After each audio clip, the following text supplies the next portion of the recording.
Sekolah Rumah Cita. Sekolah Rumah Cita adalah satuan pendidikan yang melayani KB, TK, dan juga SD. Sekolah Rumah Cita terletak di pusat kota Yogyakarta. Kurikulum yang kami terapkan adalah kurikulum merdeka, dan kami sudah mengikuti IKM di Mandiri Berbagi. Kami memilih itu karena kami merasa kami sudah siap dengan pembelajaran kami yang sudah sejak awal kami terapkan pembelajaran yang berpusat pada anak. Anak terlibat dalam penentuan tema yang akan mereka gunakan di saat pembelajaran.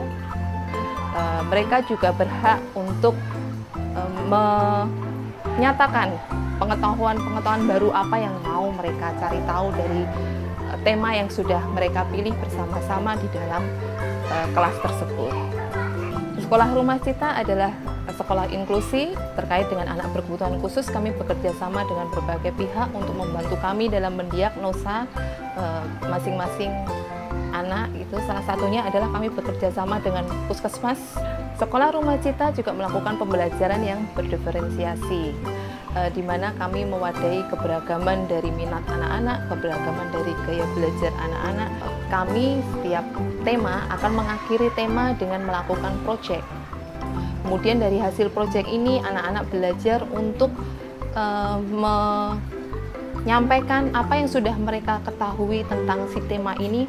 Salah satu manfaat dari sekolah dengan kurikulum merdeka adalah proyek penguatan profil pelajar Pancasila. Salah satunya adalah dengan tema Sayang Bumi, di mana anak-anak diajak untuk bermain ke pantai, kemudian mereka mencoba untuk membersihkan pantai, memunguti sampah, kemudian mereka juga mencoba untuk memanfaatkan sampah yang sudah mereka temukan tersebut menjadi sebuah karya. Karakter yang coba dibangun dari proyek penguatan profil pelajar Pancasila ini adalah kesadaran dari teman-teman kecil terkait dengan nilai akhlak kepada lingkungan.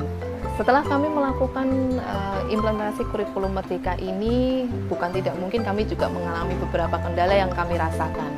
Dituntut adanya kreativitas dari guru ketika kami melihat adanya ragam minat, adanya ragam kemampuan dan ragam kebutuhan yang ada di dalam anak didik yang ada di dalam satu kelas tersebut.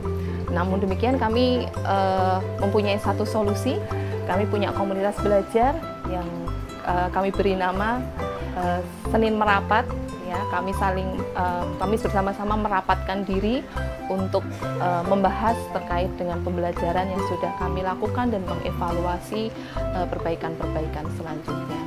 Kami juga punya komunitas Kamis Sinau yang kami lakukan setiap sebulan sekali, di mana di Kamis Sinau ini kami akan belajar hal-hal baru atau belajar hal-hal yang masih menjadi tanda tanya buat kami terkait dengan pendidikan bagi anak usia dini. Pembelajaran itu sumbernya atau temanya berasal dari anak-anak. Jadi di awal anak-anak kami ajak untuk memilih tema.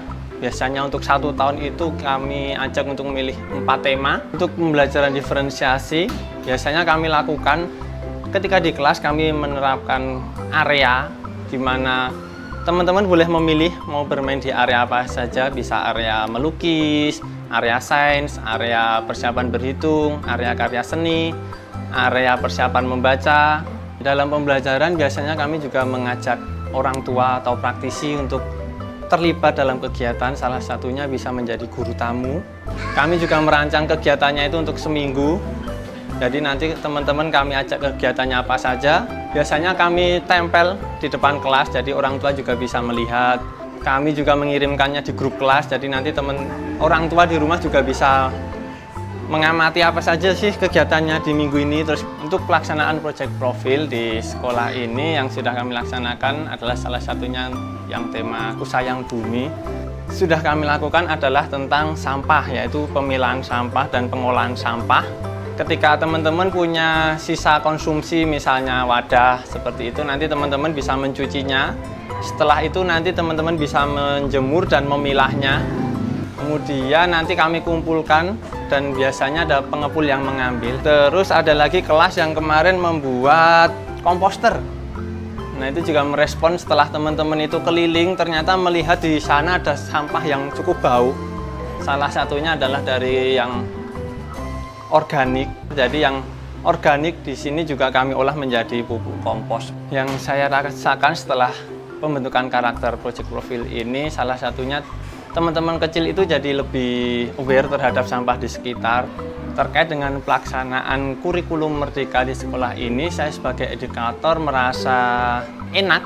Jadi kita bisa mengeksplor bareng teman-teman, jadi suara teman-teman juga lebih kita dengarkan. Terus untuk kendala dari pelaksanaan kurikulum Merdeka yang saya alami, kewalahan untuk bisa memenuhi apa sih yang teman-teman pengen tahu, karena ternyata imajinasinya itu luar biasa. Alasan kami berkunjung ke Sekolah Rumah Cita adalah kami ingin mencari hal-hal baru untuk diterapkan di sekolah kami nantinya.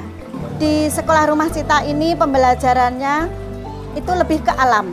Jadi semua faktor alam bisa dioptimalkan dalam pemberdayaannya, dalam penggunaannya untuk mendukung pembelajaran. Dan saya sebagai guru di Pacitan sangat terinspirasi dan termotivasi untuk menerapkannya di lembaga kami.